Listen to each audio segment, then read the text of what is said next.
पूछिए। Electro homeopathy की pharmacy क्या है? प्रणाम डॉक्टर साहब, आपने बहुत अच्छा प्रश्न पूछा। कल के वीडियो में मैंने कहा कि किसी भी चिकित्सा पद्धति की फार्मेसी या फार्मेसी उस पैथी की ग्रामर होती है। फार्मेसी, किसी भी पैथी की फार्मेसी की बात वहां से उठती है जहां स्वास्थ्य का, रोग का, चिकित्सा का, मेडिसिन के स्रोत की बात की जाती है।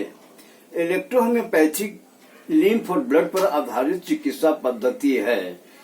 इस लिम्फ और ब्लड के आधार पर electro homeopathy research centre institute ने उसको एक्सप्लेन किया। मैटी ने दर्शन दिया था, उसने एक्सप्लेन किया कि लिम्फ और ब्लड का कांस्टेंट बना रहना स्वास्थ्य है। लिम्फ और ब्लड के परसिस्टेंट चेंज हो जाना रोग है। लिम्फ और ब्लड के परसिस्टेंट चेंज को पुनः स्टेडी स्टेट में कायम कर दिया जाना चिकित्सा है। जो पदार्थ, पौधों का जो रासायनिक पदार्थ शरीर को बिना हानि पहुंचाए लिम्फ और ब्लड को कांस्टेंट कर दे, वह इलेक्ट्रो होम्योपैथी की औषधि है।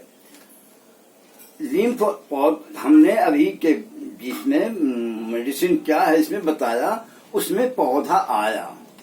पौधा को मतलब इसका पौधा स्रोत है। इलेक्ट्रो होम्योपैथी की जितनी भी किताबें हैं सब में कहा गया कि इलेक्ट्रो होम्योपैथी की औषधि के स्रोत मात्र एक पौधा है। अब यहाँ सोचना है कि पौधा में ऐसा कौन सा इंग्रेडिएंट है जो बॉडी में एक्शन, अपना बैड इफेक्ट, साइड इफेक्ट नहीं छोड़ता है और रोगों को ठीक करता है। मैटी ने इसी बात को देखा। मैटी के जमाने में जो आज इलेक्ट्रो होम्योपैथी के विषय, मेडिसिन के विषय में इवर्सी ने बताया कि पौधों के एंजाइम हैं। एंजाइम की खोज 1864 में नहीं हुई थी, खोज 1890 में हुई और इंस्टीट्यूट के वैज्ञानिकों ने उसको एक्सप्लेन किया कि मैटी ने ये देखा था कि पौधों में कुछ ऐसे रसायन हैं जो डाइल्यूट कर दिए जाने पर शरीर पर साइड इफेक्ट नहीं छोड़ते हैं लेकिन रोग को ठीक करते हैं। अब आए हैं पौधे पर। पौधे में दो तरह के पदार्थ पाए जाते हैं, एक जो अल्कोहल और पानी में घुलनशील है, दूसरा वो जो इन दोनों में से किसी में नहीं घुलता है। चूंकि लिम्फ और ब्लड पानी है इसलिए निश्चित रूप से अल्कोहल में या पानी में घुलने वाला पौधों का पदार्थ ही इलेक्ट्रो होम्योपैथी की औषधि है। अल्कोहल और पानी में घुलने वाले पदार्थों को दो भाग में बांटा जा सकता है या बांटा गया है, इसलिए कि एक पौधा केमिकल का अतुल भंडार है। उसमें एक श्रेणी में वैसे पौधे के रसायन आते हैं जो बॉडी से रिएक्ट करते हैं, दूसरे वर्ग में वैसे पौधे आते हैं जो बॉडी के साथ रिएक्ट नहीं करते हैं। मैटी ने कहा कि हमारी दवा बॉडी के साथ रिएक्ट नहीं करती है। अब ढूंढना है, तो यहाँ डिसाइड हो गया कि इलेक्ट्रो होम्योपैथी पौधों के वैसे इंग्रेडिएंट को लेता है जो पौधा बॉडी से रिएक्ट नहीं करता है। रिएक्ट करने वाले पदार्थों के जो पदार्थ हैं उनको दूसरे मॉडल साइंस वाले व्यवहार करते हैं या नहीं करते, इससे हमें क्या लेना देना। हमें सिर्फ ये देखना है कि पौधा में कौन सा इंग्रेडिएंट है जो बॉडी के साथ रिएक्ट नहीं करता है और पानी और अल्कोहल में घुलता है। और उसको प्राप्त करने के लिए आपको बता दें, किसी भी पौधा के प्रोसेसिंग में जो पदार्थ बॉडी के साथ रिएक्ट करता है उस पर क्रिया हीट का भी नहीं होता है। कहने का मतलब कि अगर ताप से हीट देकर आप उसका प्राप्त करना चाहते हैं तो आपका जो बॉडी में रिएक्ट करने वाला पदार्थ नहीं है वो नष्ट हो जाता है। इसलिए मैटी ने एक्सट्रैक्शन विधि अडॉप्ट की थी। जर्मन होम्योपैथिक फार्माकोपेया 1920 में थियोडोक्रोस ने भी जो बताया है उसने भी 4 सूत्र में एक्सट्रैक्शन की ही बात किया है। 5वां सूत्र कोवेशन डिस्टिलेशन और कोल्ड डिस्टिलेशन की बात कहा, जो इलेक्ट्रोहोम्योपैथी के फार्मेसी से या मेडिसिन के कॉन्सेप्ट से कोई तालमेल नहीं रखता है।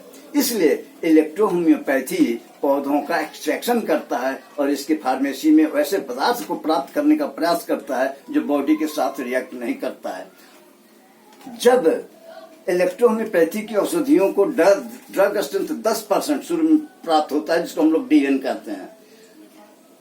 ऐसे कोई क्या कहता है, इससे मुझे को मतलब नहीं है, लेकिन जब भी इसकी स्टैंडर्ड फार्मेसी अपनाई जाएगी या अपनाई जाती है तो हर स्थिति में उसका ड्रग स्ट्रेंथ 10% ही होता है, जिसको हम D1 कहते हैं। D1 से जब D2 करते हैं, मतलब 1:100 हो जाता है, जब 1% भाग हो जाता है, तो वैसे में बॉडी के साथ रिएक्ट करने वाले पदार्थ सस्टेन रह सकते हैं। D3, D1, D2 से D3 बनाते हैं, उसके बाद हम D4 में इस्तेमाल करते हैं। D4 का मतलब हुआ 1:10,000। इस अवसर पर पौधों के वैसे इंग्रेडिएंट जो रंग देते हैं, विषैला बनाते हैं, बॉडी से रिएक्ट करते हैं, वो निष्क्रिय हो जाते नहीं रहते हैं। ऐसा नहीं कहा जा सकता कि टोटल मैथमेटिकल है, वहां वो हो सकते हैं, लेकिन इस सांद्रता में रहते हैं कि जो बॉडी के साथ रिएक्ट नहीं करते हैं। एक बताओ, एंजाइम साधारण स्थिति में कभी भी 0.11 से अधिक मोल से प्राप्त नहीं होता है। इसीलिए इलेक्ट्रोहोम्योपैथी की दवाइयां अगर 25-24 डाइल्यूशन तक आप बनाते हैं तब भी काम करेगी, लेकिन चूंकि इलेक्ट्रोहोम्योपैथी साइंस है और साइंस केमिस्ट्री के लॉ को फॉलो करती है, इसलिए एंजाइम के कंसंट्रेशन के साथ एक बात और है, जैसे जैसे किसी भी प्रतिक्रिया की दर प्रतिक्रिया में भाग लेने वाले पदार्थों की सांद्रता का समानुपाती होता है। आपके एंजाइम काम करेंगे, लेकिन मात्रा कम होगी तो रिएक्शन कम होगी, एक्शन कम होगी तो देर लगेगा। लेकिन इलेक्ट्रोहोम्योपैथी की मेडिसिन के विषय में कहा गया है कि तुरंत गुणकारी है, तुरंत तत्काल कारी है। इसलिए D4 स्टैंडर्ड लेवल है इलेक्ट्रोहोम्योपैथी का, जहां मैटी के 3 लिक्विड को टेस्ट जांच में भी केमिकल एनालिसिस हुआ, 1890 के 21 अक्टूबर को पब्लिश हुआ था। उसमें भी यही बात कही गई है कि इलेक्ट्रोहोम्योपैथी की रेमेडीज की सांद्रता व्यवहार के स्तर पर 0.01% होता है। 1.01% को अब जरा डाइल्यूशन बदल कर देखिए क्या होता है, 1:10,000। वे डॉक्टर साहब, यही इलेक्ट्रोहोम्योपैथी की फार्मेसी है, इसी को सबको अडॉप्ट करना चाहिए।